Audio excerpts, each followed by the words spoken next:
প্রথমে তেল দিতে হইব, তারপরে তেজপাতা দিতে হইব, তারপরে লং এলাচি,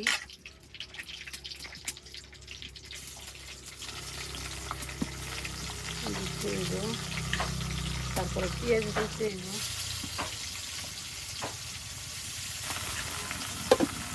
পেঁয়াজটা বাদামি রং করতে হইব।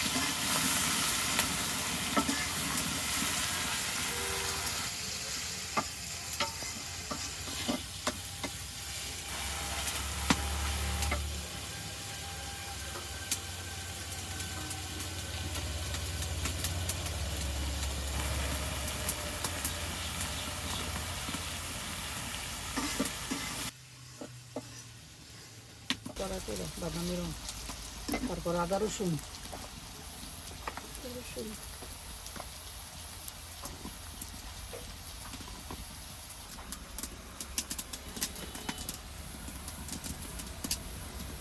মাংসের সাথে একসাথে মশলা দেওয়া হয়েছে, আদা রসুন, ধনিয়ার গুঁড়া, মরিচের গুঁড়া সব একসাথে দিয়ে পেঁয়াজটা বাদামি রং হয়েছে। তারপর আমি মাংসটা এখন ঢেলে দিব।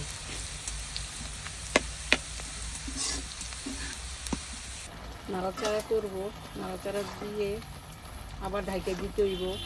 আস্তে আস্তে মাংসটা সিদ্ধ হবে, মজবো মাংসটা আস্তে আস্তে। কুকুরের মাংস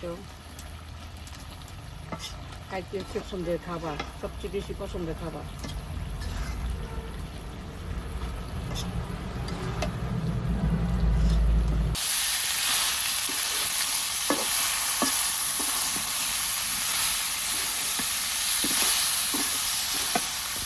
একটু পানি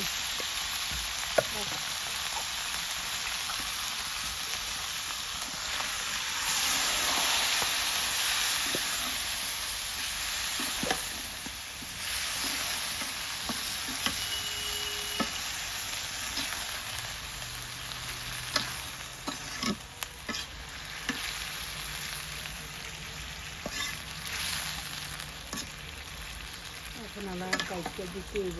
আস্তে আস্তে দমে দমে সিদ্ধ হইলে